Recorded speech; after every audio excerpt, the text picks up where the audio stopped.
Welcome to the 20th class meeting of Introduction to DSP. Today we are having class meeting 20th, so there will be a homework due on next Tuesday, which is the class meeting number 21. And our quiz on Thursday will cover up to next Tuesday's class meeting. Got it? And it will be a close everything quiz, but you need to bring an electronic device that is capable of uploading your solutions to the PLMS. Here we have started discrete Fourier transform, and during last two class meetings, we've seen how DFT can be applied to various applications. And also, I emphasized what is the definition of DFT. Purely speaking, DFT is a linear transformation of a vector to the same size vector with very special form of matrix.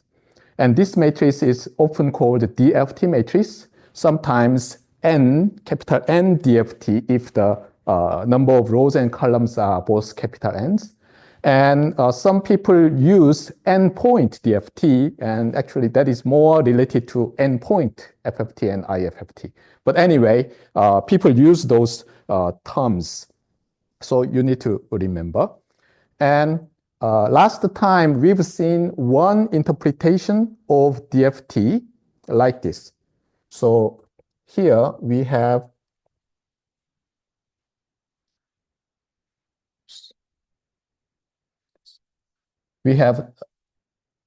a signal x of n, but actually its index runs from 0 to capital N minus 1.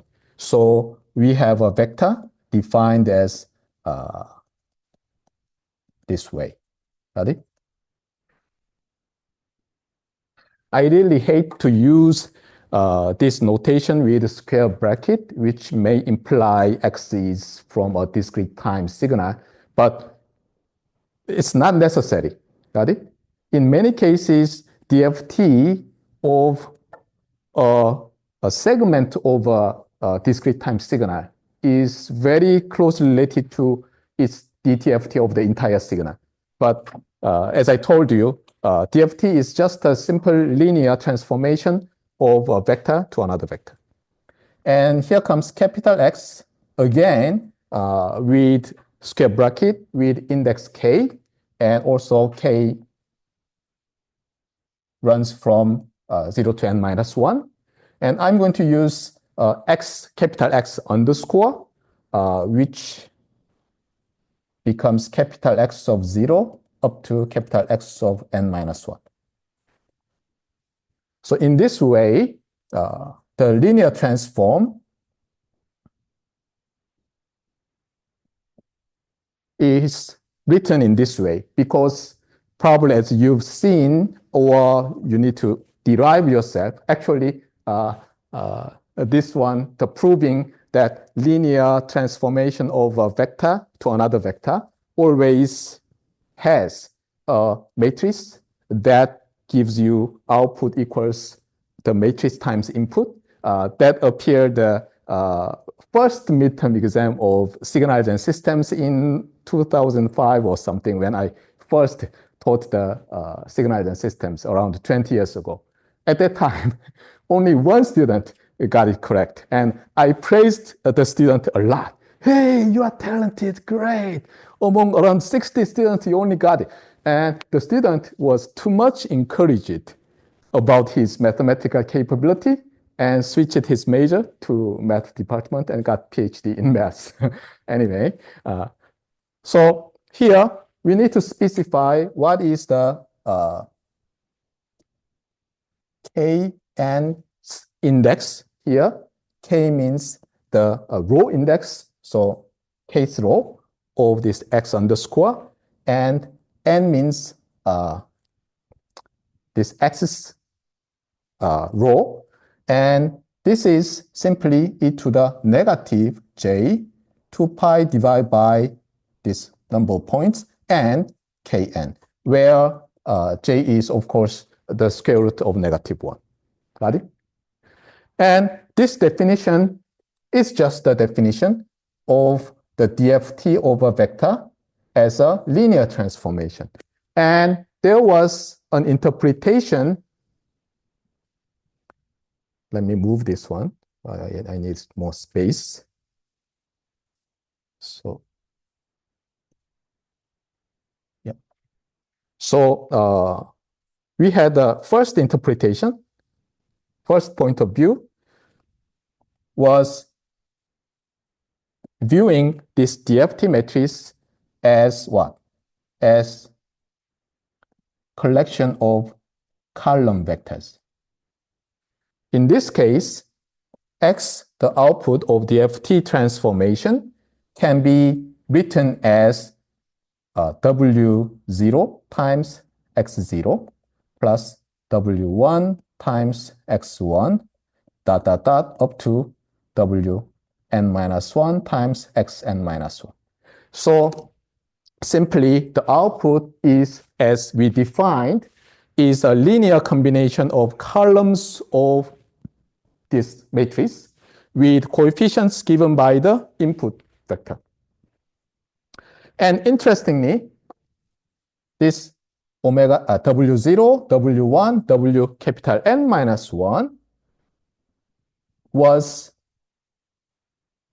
had the entries from the unit circle on the complex plane. And this unit circle is divided by capital N equal sections. So for example, N equals 8, we have here 0, 1, 2, 3, 4, 5, 6, 7. And each Kn entry has negative sign, and the reason was presented. And so our convention is that this is the positive angle direction. So this is the direction of rotation of each entry in these vectors. So first, W0 starts from this number 1, and it hops in the same place 8 times to construct the zeroth column vector. And what about this one? It starts from here and moves by this amount. So 0, 1, 2, 3, 4, 5, 6, 7th entry of W1 you have. Now, what about W2? You start from here and you take every second entry. So this one, that one, that one, that one, this one again, that one, and you stop. Got it? And as you've seen here, interestingly, W0 does not rotate the circle. W1 rotates 1 time, W2 twice. Of course, it's not complete, but anyway. And Wn-1 rotates clockwise, capital N-1 times, or equivalently, counterclockwise 1 time. Got it? So in this way, we may understand each one as what? Complex, part of complex sinusoidal signal with different angular frequency. And interestingly, this vector, these vectors, N prime equals capital N times delta N comma N prime. What does that mean? If the indices are the same, you have capital N. If they are different, these vectors are orthogonal. And this orthogonality can be used to derive the inverse matrix of this DFT. And interestingly, you can show that it's same as Hermitian transpose of the original Wn matrix scaled by 1 over capital N. Some people like me really hate to have asymmetry here with coefficient 1 and there is 1 over N. So some people use unitary DFT matrix. Of course, people use different notation. I just arbitrarily put tilde here. It's not a standard notation. But anyway, so in this case, Kn becomes 1 over square root n e to the negative j 2 pi divided by capital N and Kn. Got it? And this implies the inverse matrix is simply its Hermitian transposition. What does that mean? The unitary DFT matrix is indeed a unitary matrix.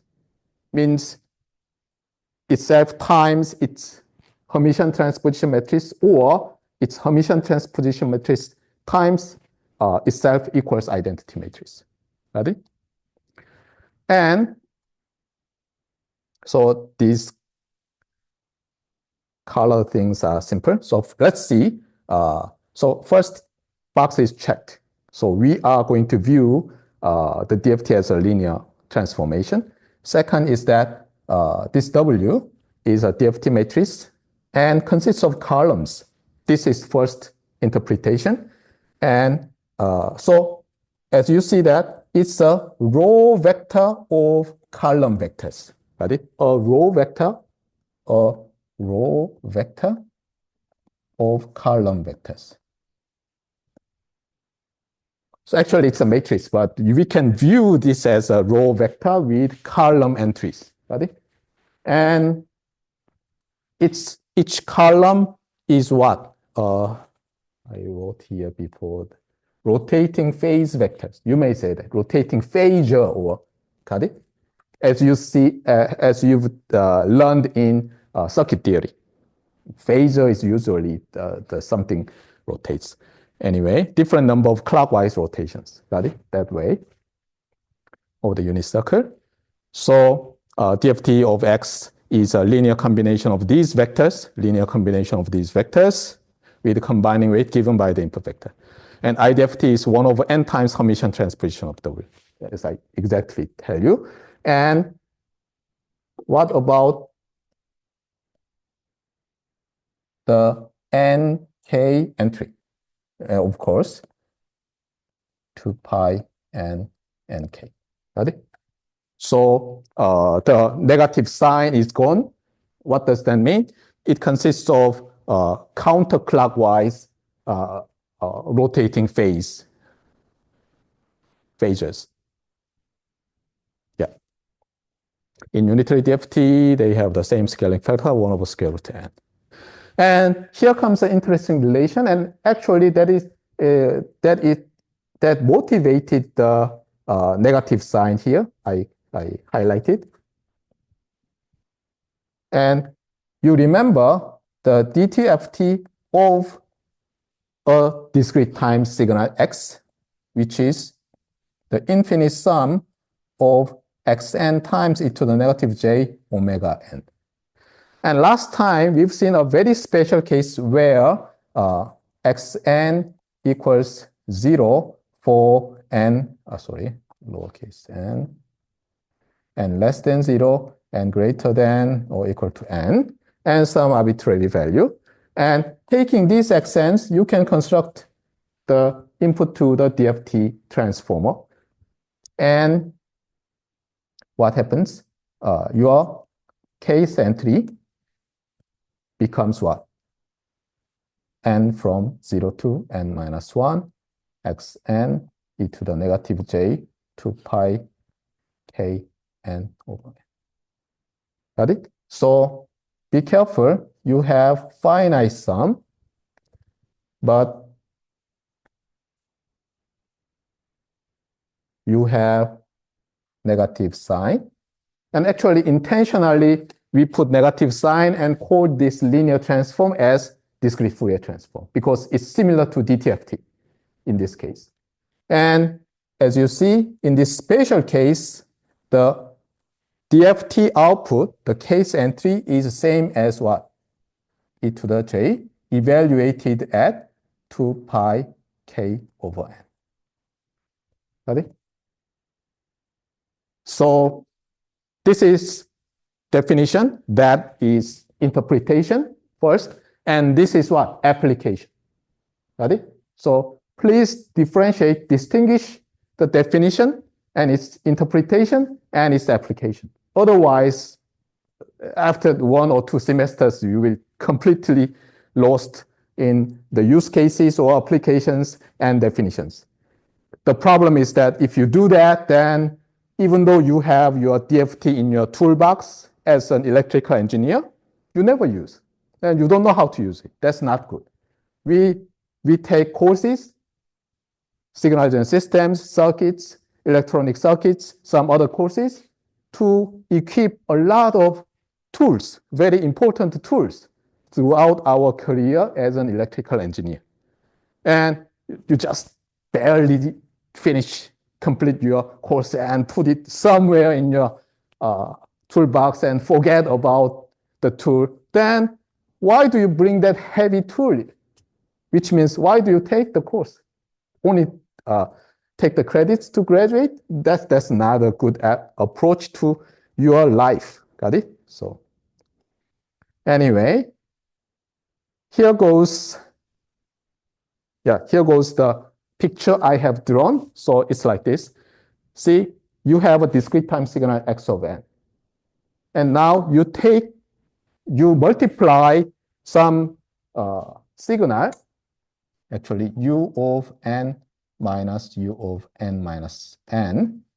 Then this signal, u of n, is a unit step signal.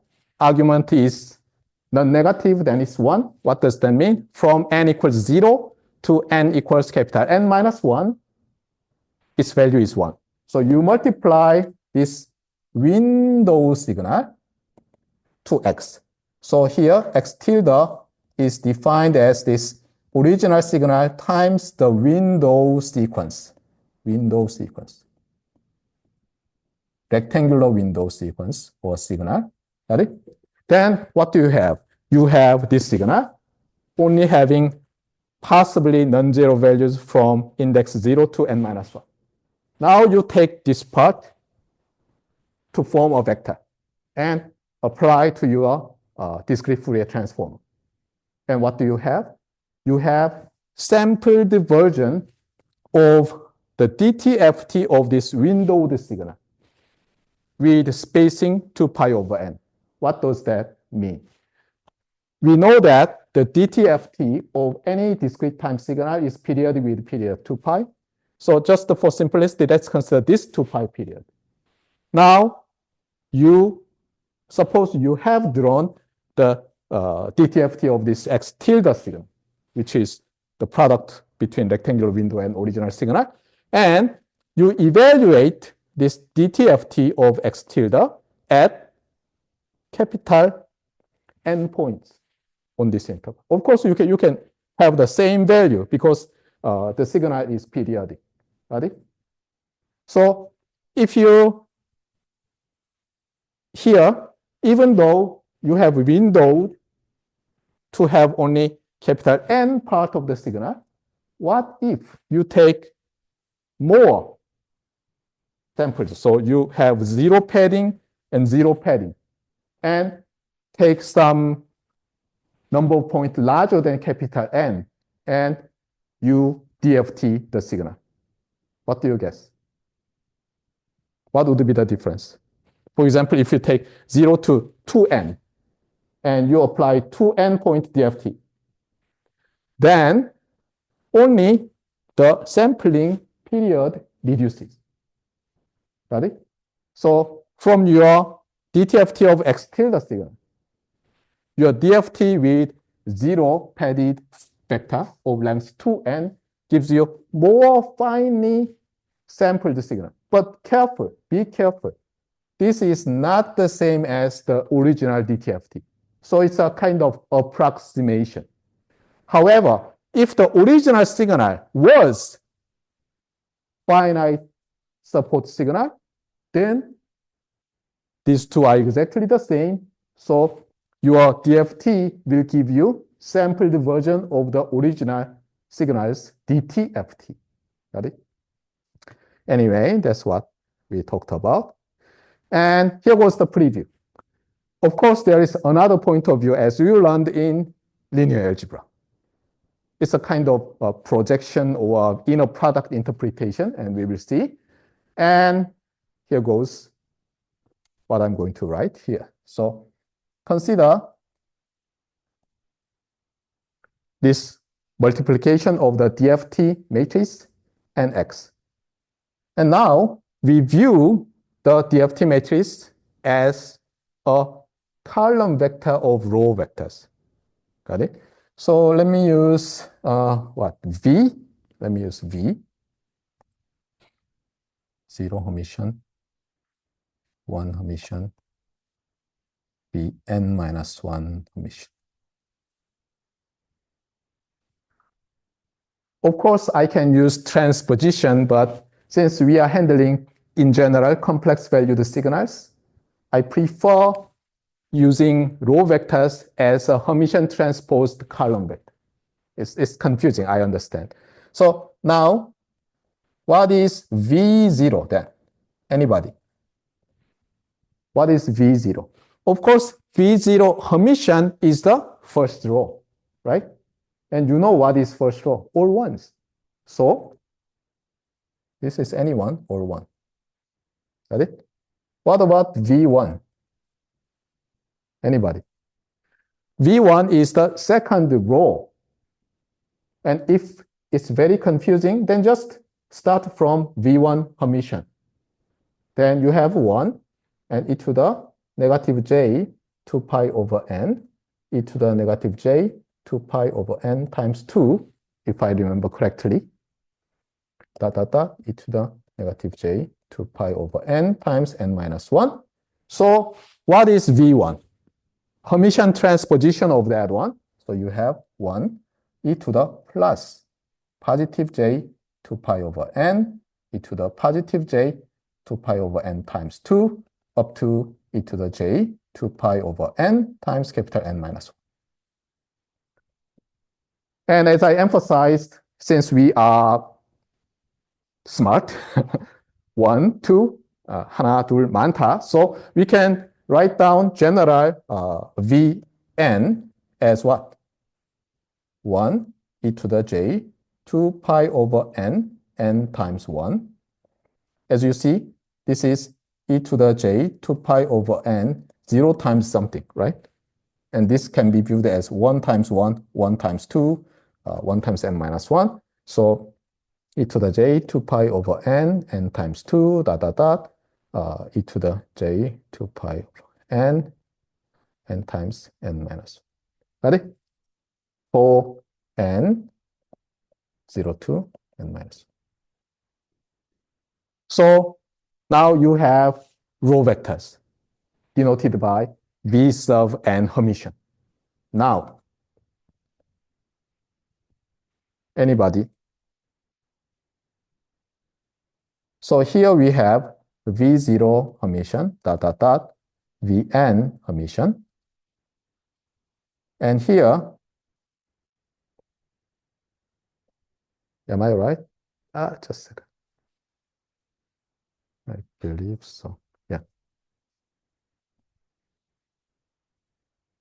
Yeah. So here, as we learned in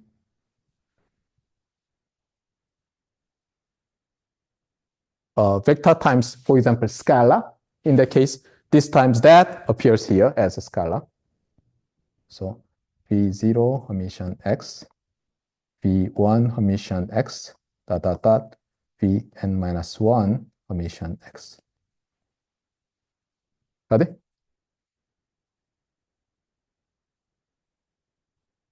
Then, of course, the xk is what? Vk Hermitian.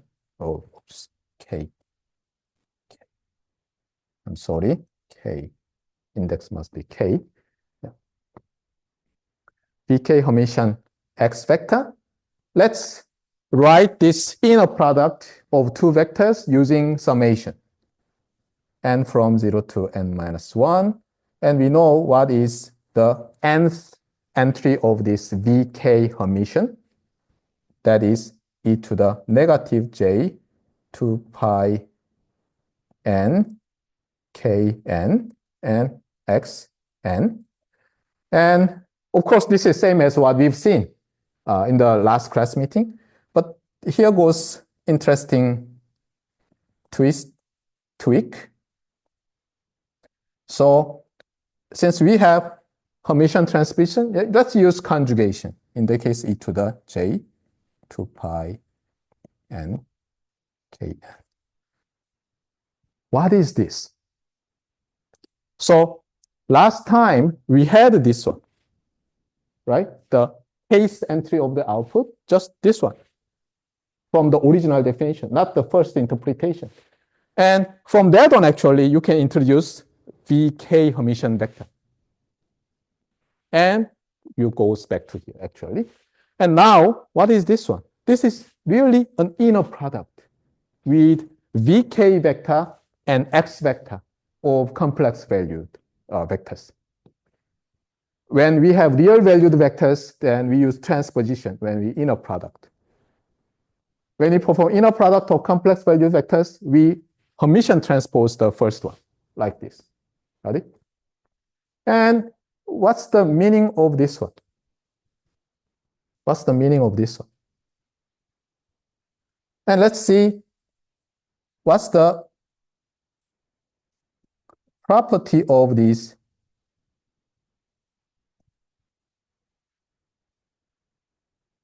V vectors. And as you can easily see, they are again orthogonal. And the only difference is that before, in the first interpretation, your vectors had what? Clockwise rotation. And here you have counterclockwise rotation of V vector. And they are orthogonal. And if you rewrite this one as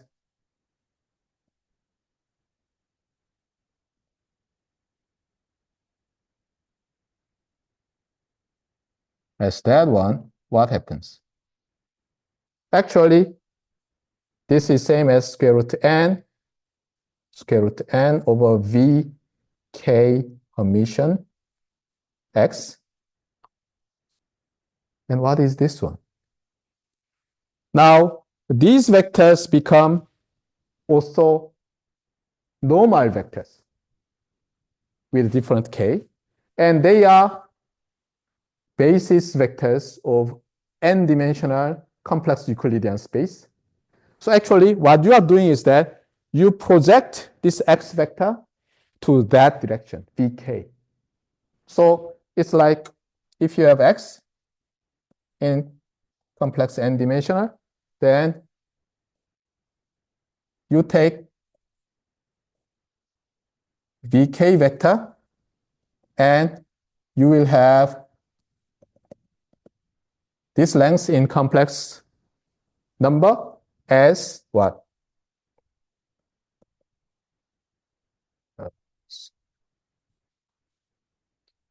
Yeah, something like that. Am I right? No, sorry.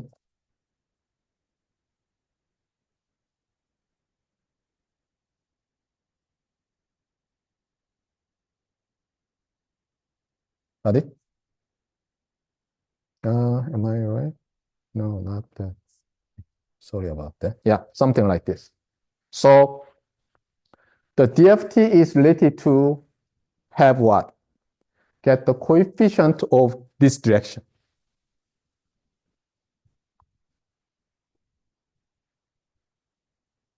So let's see. Now, in the second point of view, DFT matrix W consists of rows, or it's a column vector of row vectors. And each row is a Hermitian transposition of rotating phase vectors with different, is it no, clockwise, sorry. Clockwise. Since it is Hermitian transposed, it becomes counterclockwise. Right?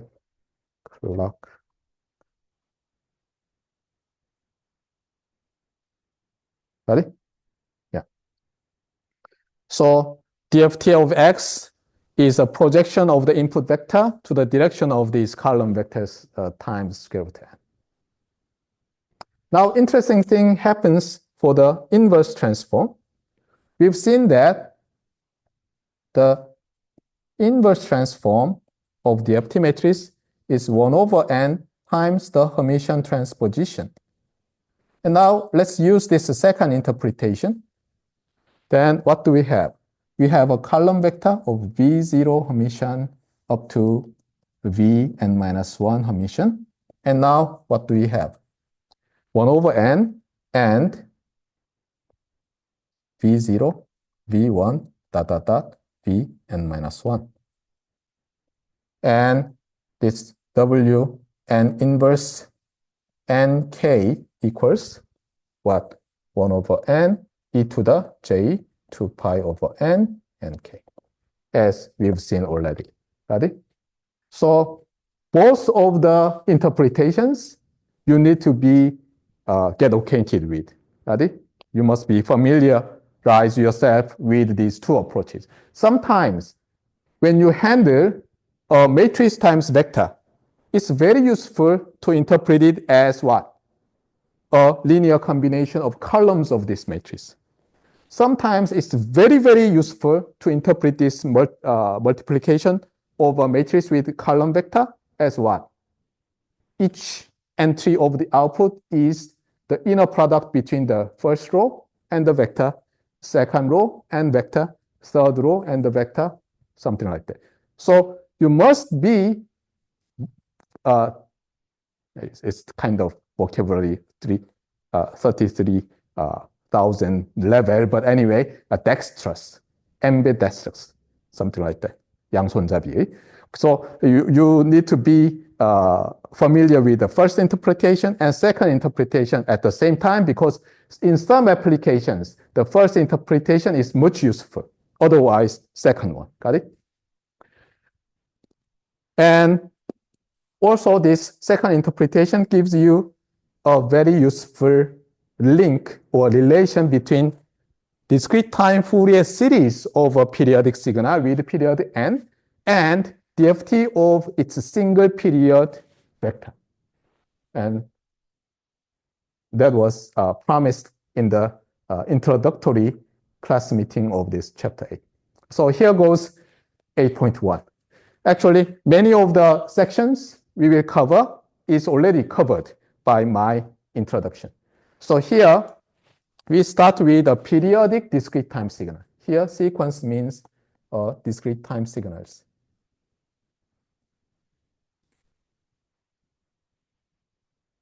So basically this page is related to that question. And I really loved this one when I taught signals and systems. So first, suppose your signal x of n happens to be a linear combination of e to the j k omega 0 t, where k runs from 0 to some capital N minus 1.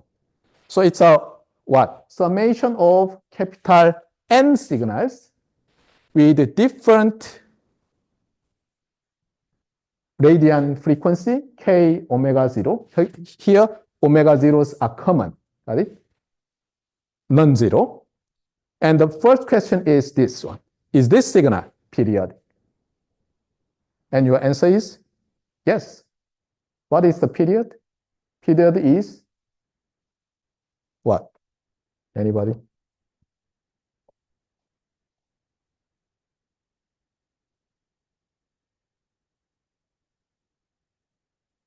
Period is T0, always. Got it? When you define or compute T0 to satisfy that. Got it?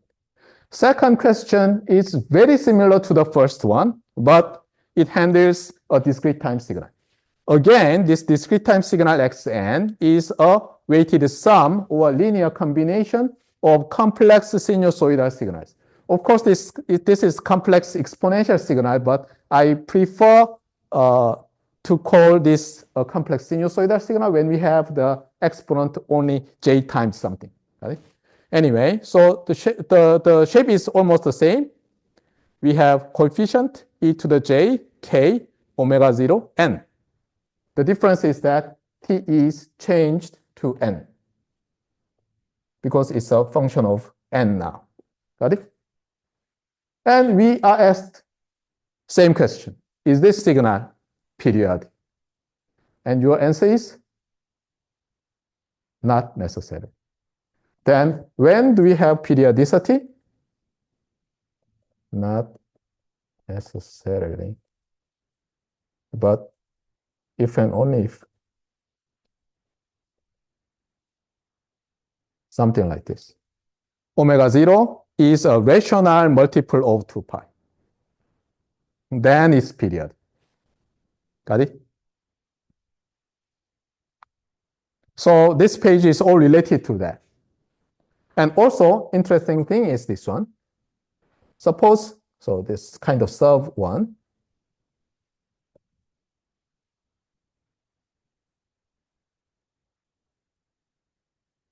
Let's consider the case with rational multiple of 2 pi as omega 0.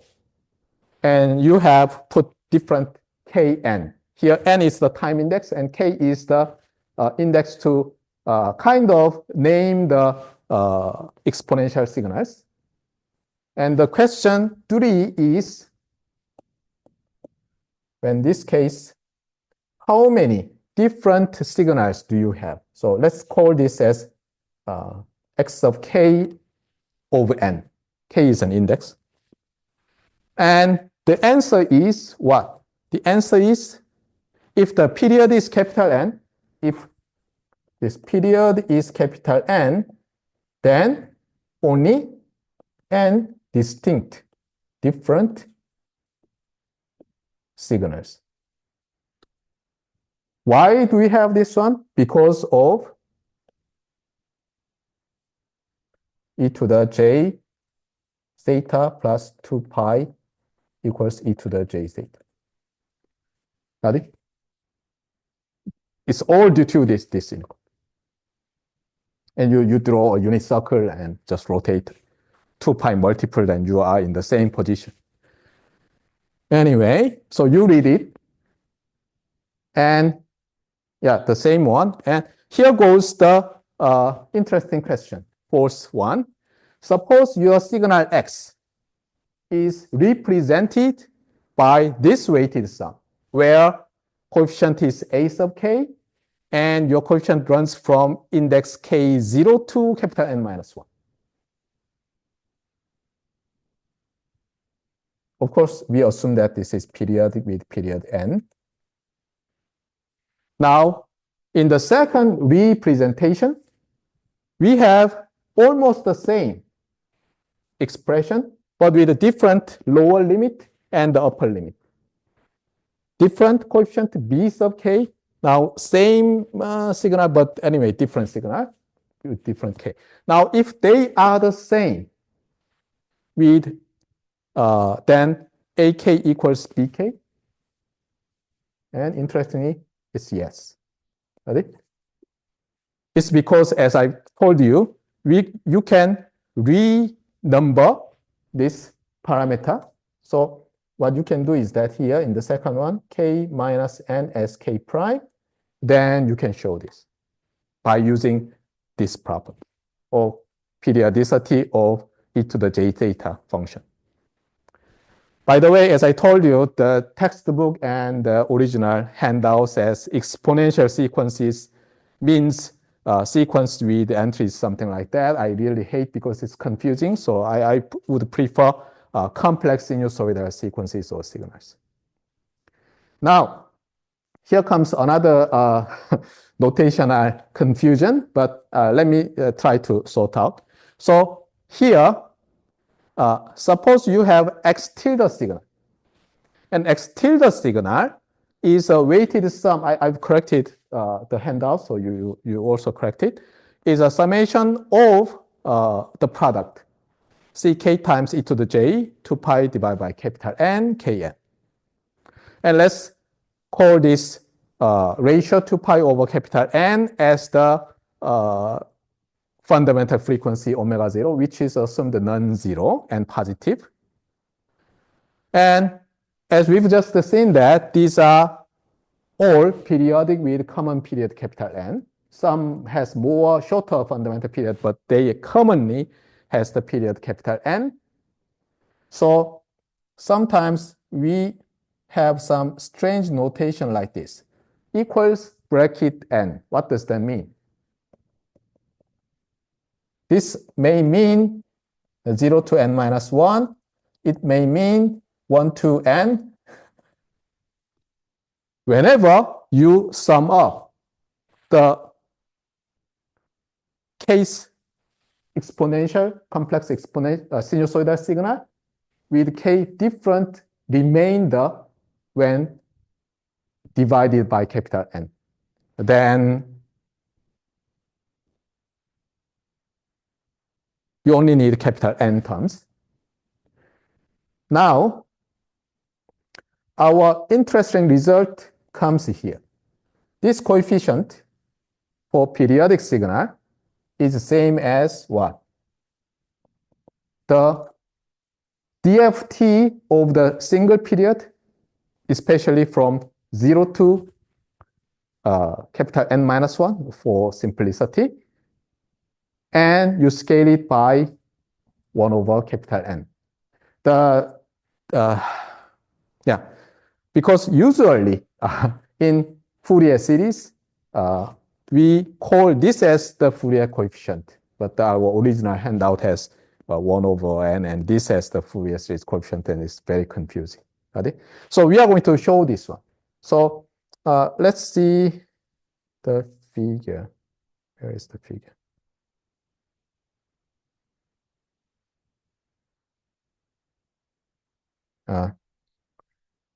Don't do that. I will draw. So suppose you have a periodic signal x tilde with period n. Then you take from 0 to n minus 1.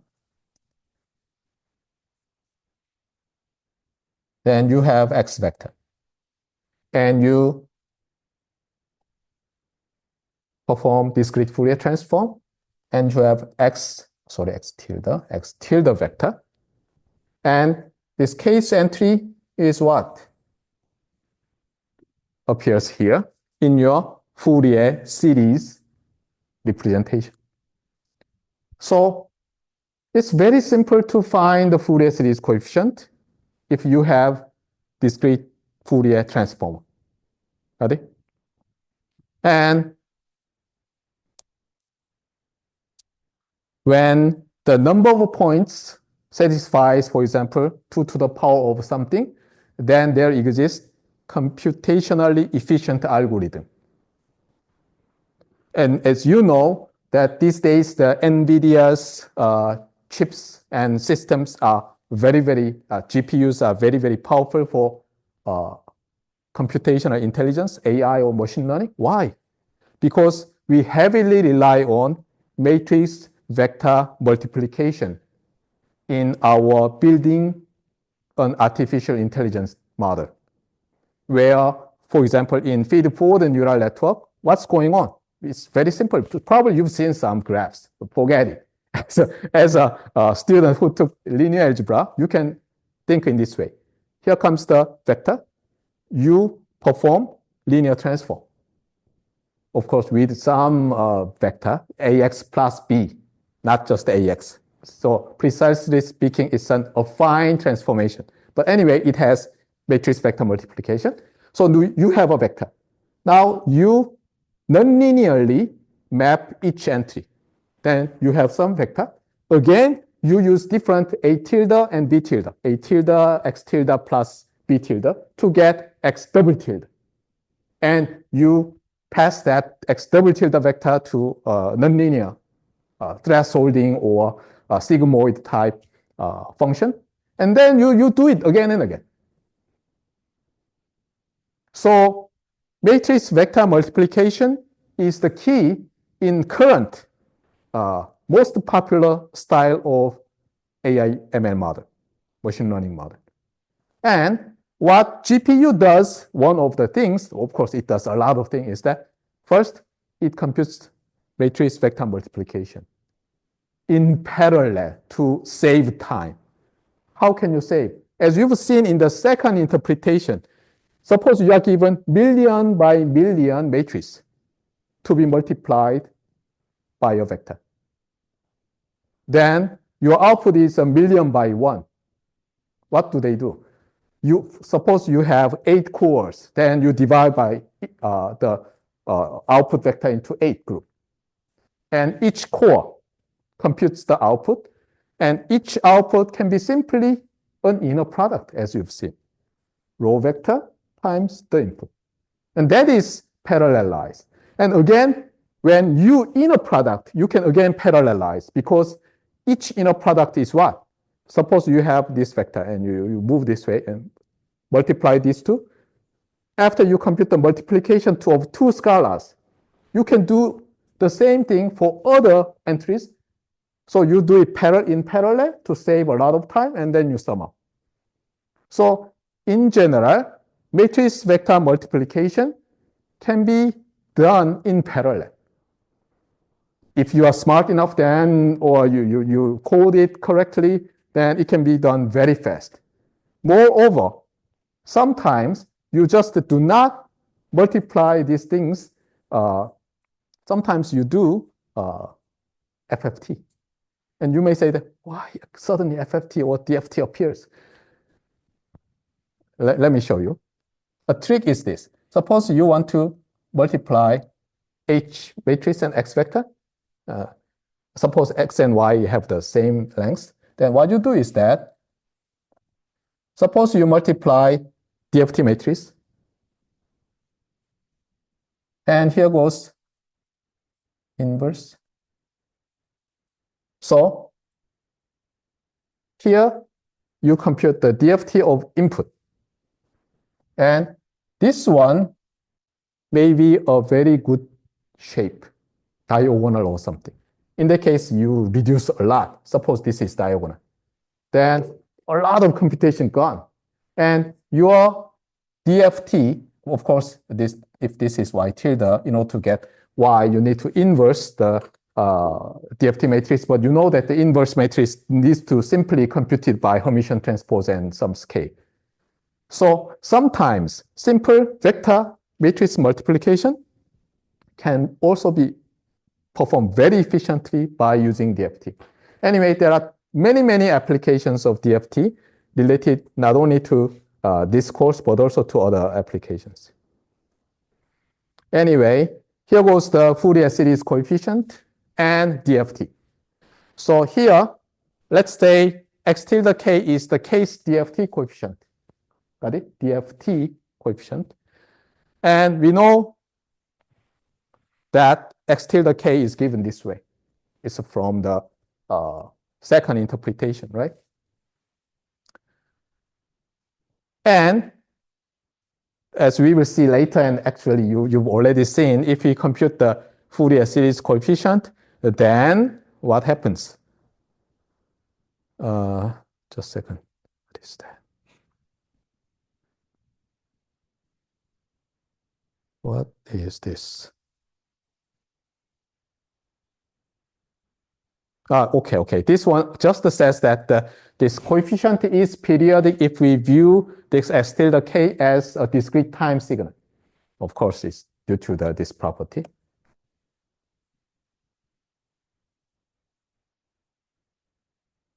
Anyway, by the way, here goes an interesting notation, which is very popular.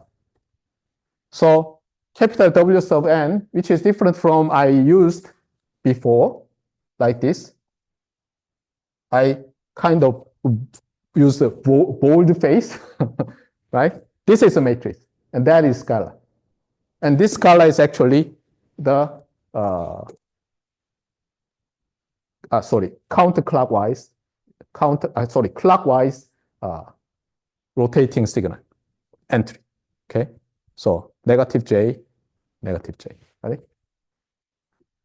So our previous equality can be simply rewritten this way. So here, this is that one, raised to the power of Kn. So this raised to the power of Kn. And you see here, right? Kn entry. So using the synthesis equation, you will see that if you perform discrete time Fourier series, the case Fourier coefficient is simply 1 over n times the case DFT coefficient. And here goes something related to the periodic signal, is this one. So let me move. Now this order is very weird. Okay, anyway, let's see more. So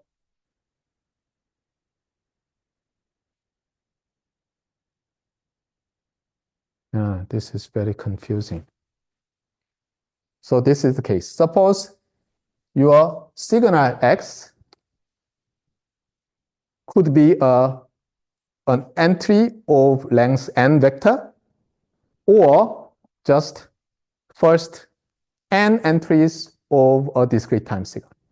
So you took a scalar, a vector, complex vector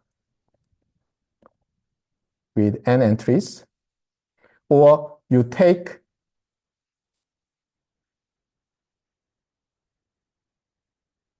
the signal,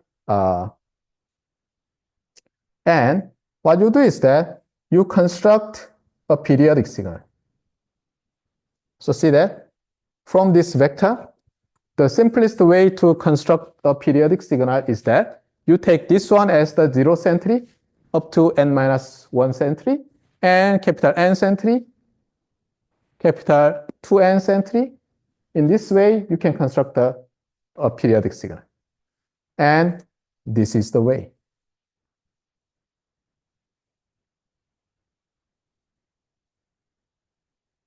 Am I right? Just a second. No, not this way. This is very confusing. Okay. I really hate this. Okay. Let me be more formal. Okay, here goes the definition.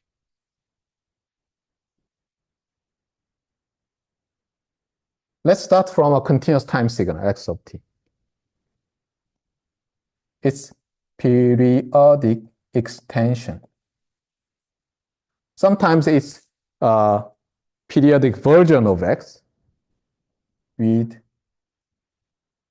period t is defined as x tilde t equals xt minus r t with r negative infinity to positive infinity. This is the definition of a periodic extension of a signal.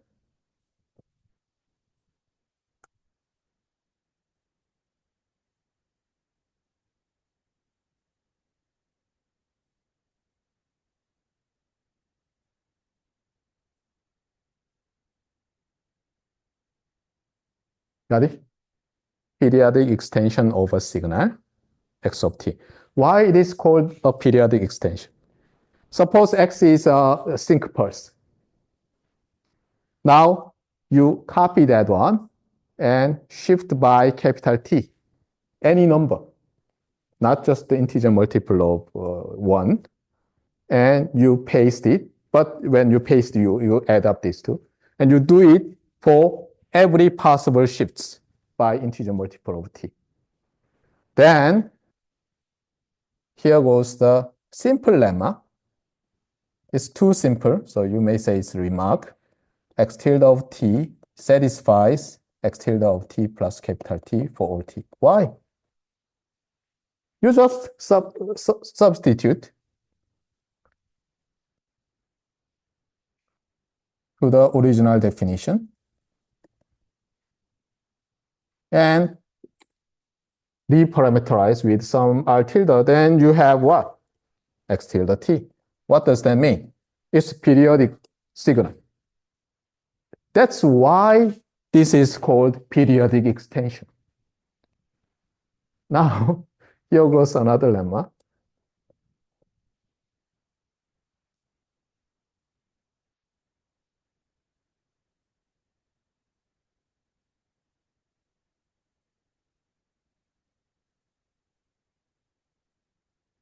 Why x tilde of t and x of t are not the same on the first period? Why? Because we allow overlap. So let's consider some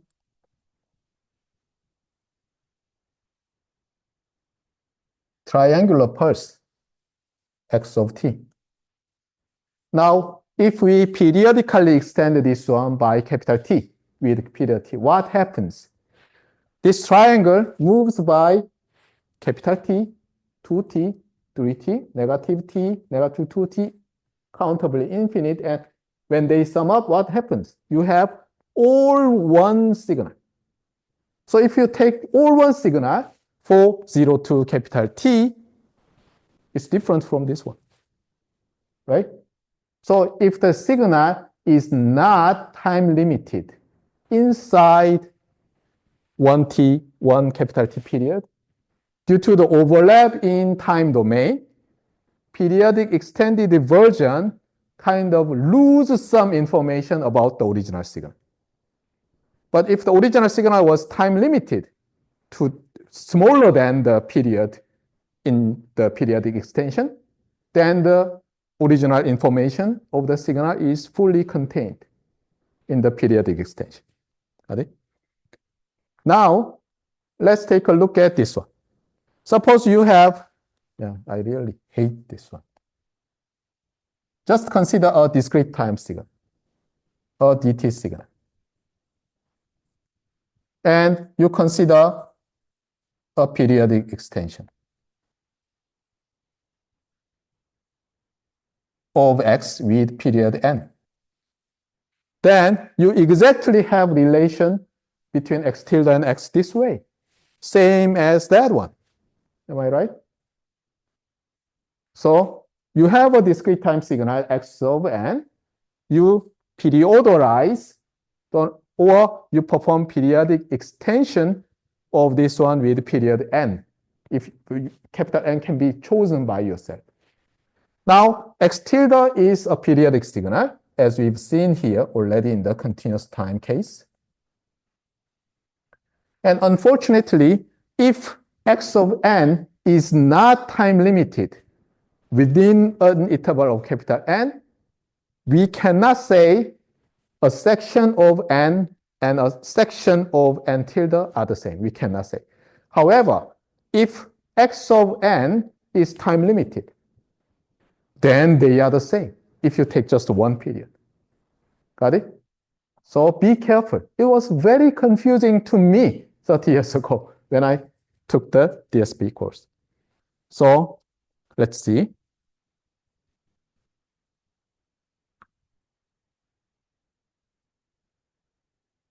Yeah, it's just forget about this one yet. It's very confusing. I really hate this. Okay, just remember the definitions of periodic extension, and periodic extension really makes the output signal periodic, but one period of the two signals are not in general the same. Just remember that. Okay. Yeah. Here goes DTFT over periodic signals. So DTFT over periodic signal can first in time domain can be rewritten by using discrete time Fourier series. So here you have discrete time Fourier series representation. And we already know by using the DFT coefficient, really hate, okay. This can be written that way. Let me delete tilde here, because anyway, the signal is periodic. Got it? Yeah.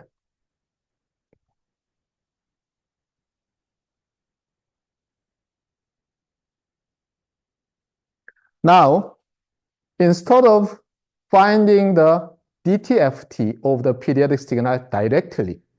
What we do is that we first rewrite the periodic signal in the form of Fourier series, and then we transform. So here, the key is how to Fourier transform this signal, complex sinusoidal signal. And we know this because this is a pure tone with radiant frequency 2 pi k divided by n. We will have delta function in the omega domain with height 2 pi, I remember, and 2 pi k over n. The problem is that the signal should be periodic. So actually, not only you have delta function at 2 pi k over n, you have countably infinite delta functions, which can be written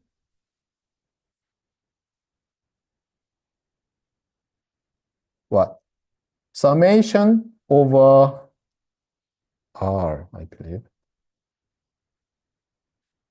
No. Yeah, over R. 2 pi delta omega minus 2 pi R, or plus 2 pi. Got it? So, in order to DTFT this signal, we just keep K, and AK is that one. So we have capital 1 over capital N DFT, and that one, this one becomes this infinite sum. So you have another summation and delta point. Got it? So it's not that difficult.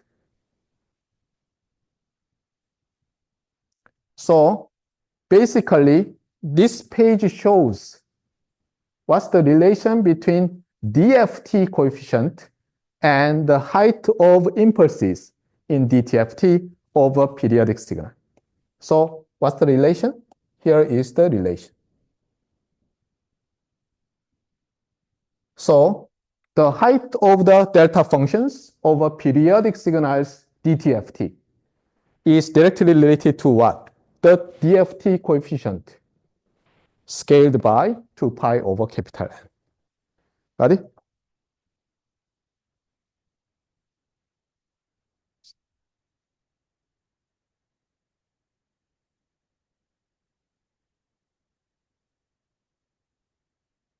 What else do we have?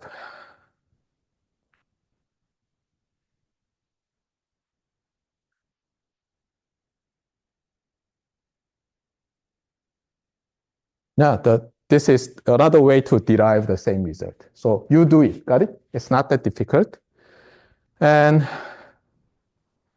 yeah, let me skip this one because they are the same. Yeah. So here goes the so-called key results. And this is correct now.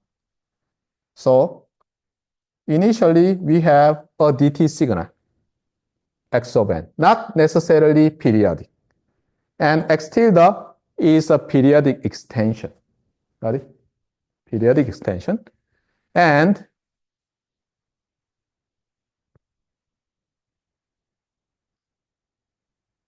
a second. Yeah. So suppose we have capital X of e to the j omega as the DTFT of this signal. Now, by defining X tilde that way, what happens? This possibly non-periodic signal becomes a periodic signal. So X tilde is now periodic. Got it? So it has Fourier series. And Fourier series coefficient is what? 1 over capital N times the DFT of the single period, usually 0 to capital N minus 1, of X tilde. And this coefficient, if we view it as an infinite sequence, of course they are not vector, but anyway, you can periodize, right? Then you have interpretation like,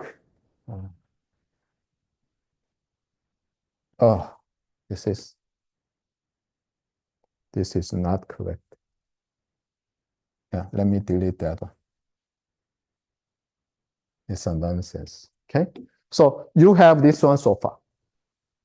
If now, let's say head of n as xn times wn. Here, wn is a rectangular window signal.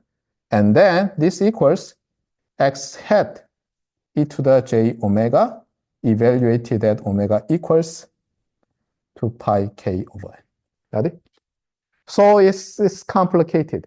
There is original x. There is periodically extended version. There is windowed version. Got it? Be careful about the relation between these three. Got it? Otherwise, it's very confusing. Of course, consider this case. Suppose you have windowed version the same as the original one, which means your original one has finite support. In that case, you can say the original thing I just deleted. Got it? But in general, this is not periodic. This is not time limited. But this is periodic. That is time limited. And so here is your relation between these three. And this is a special case. Suppose x is really time limited. So you choose capital N equals 10. So up to 9, right? And xn has all zeros. But if you periodically extend this signal with period 10, what happens? It is repeated infinitely, right? Now, consider Fourier series coefficient of xn, which is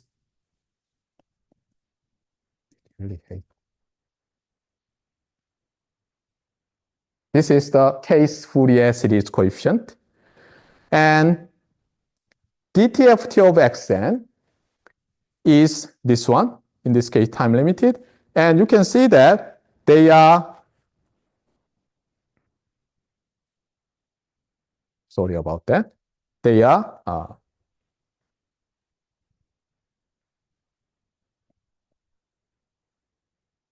am I right? Yeah. Sorry.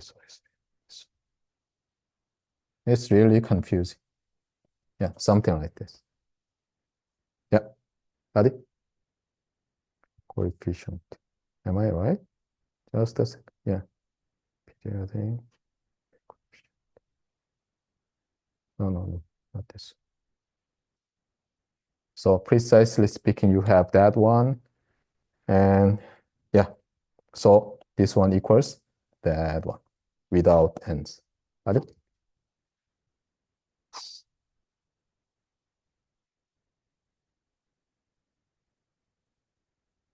Yeah, you read these figures, they're not difficult. Got it? Now, here goes the sampling. This is kind of a strange thing, but let me say evaluation of the Fourier transform. Of course, discrete time Fourier transform. And we've seen this one, right? We've seen this one already. So I don't think we need to read this one again and again. I talked about this unit circle already. And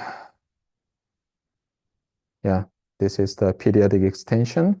Yeah, so here is a figure that needs to be paid attention. So suppose you have a discrete time signal, time limit. Now, suppose this length is 9. So its index is 0 to 8. So you have 9 non-zero values. And you have chosen, you can choose arbitrary number when you periodically extend it. But in this case, you happen to choose n greater than this length, 9. Then, as you see that after periodic extension, single period is the same as that one.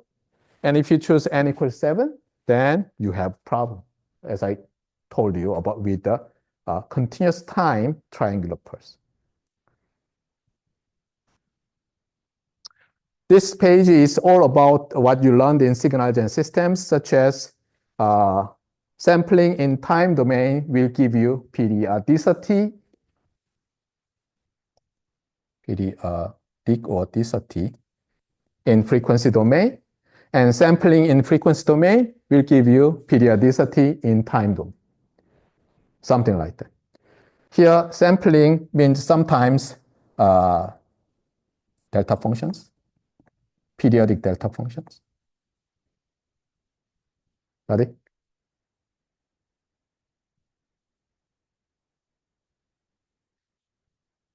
Yeah. Time domain aliasing. The author says this overlapping that blurs information in the original signal called time domain aliasing. Yeah. Anyway, so here, if no time domain aliasing occurred in the periodic extension, then we have something good. What was that? So let me summarize again. Here goes the summary. Suppose you are given a time-limited DT signal. And you choose n greater than this support of the signal. Got it? And then, so this signal is called x of n. Then, what can you say? DTFT of the original signal, time-limited signal, evaluated at 2 pi over capital N K equals xk, where xk is the DFT coefficients. Got it? So let me repeat. DFT evaluated uniformly can be simply computed by taking just a chunk of the signal and perform DFT. Now, what happens if you choose very large n, much greater than the support of signal? So suppose that your signal has non-zero coefficients just 8 times, 8 non-zero coefficients. You may choose the minimum, capital N equals 8, right? But you can choose 800, 8 million by taking all the zeros in your vector. Then what happens? Only this one changes. So suppose this is the DFT of the original signal, time limited. Then within a single period of 2 pi, if n is small, you sparsely sample. If n is large, you densely sample. So suppose you are given a time-limited DT signal, and you want to plot using your MATLAB the DFT, the magnitude of the DFT of the original signal. What would be the way? Just cut your signal if its support is from some positive part, 0 to very large number. And just MATLAB do this very large size DFT. And you take the sample and what? You use plot x tilde, this is vector, and what? 0, 2 pi n, 2 pi. You know how to use MATLAB plot function. Sorry. What is x and y? Sorry. This should be shuffled.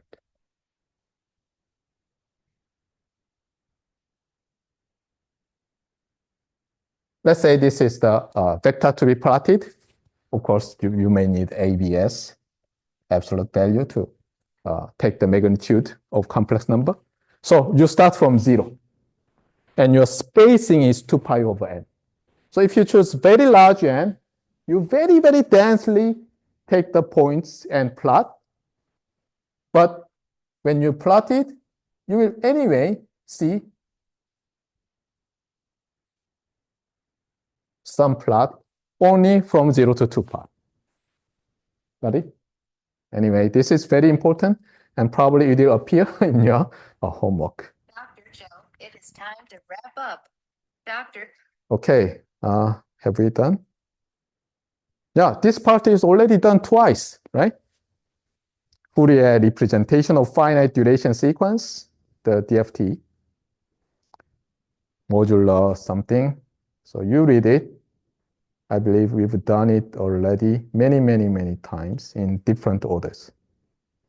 Okay, reconstruction. I will cover that. Anyway, okay. So let's assume that we have covered up to section 8.4. Got it? So I will give you homework problems which can be solvable using these materials covered in section up to 8.4. Okay, that's all for today.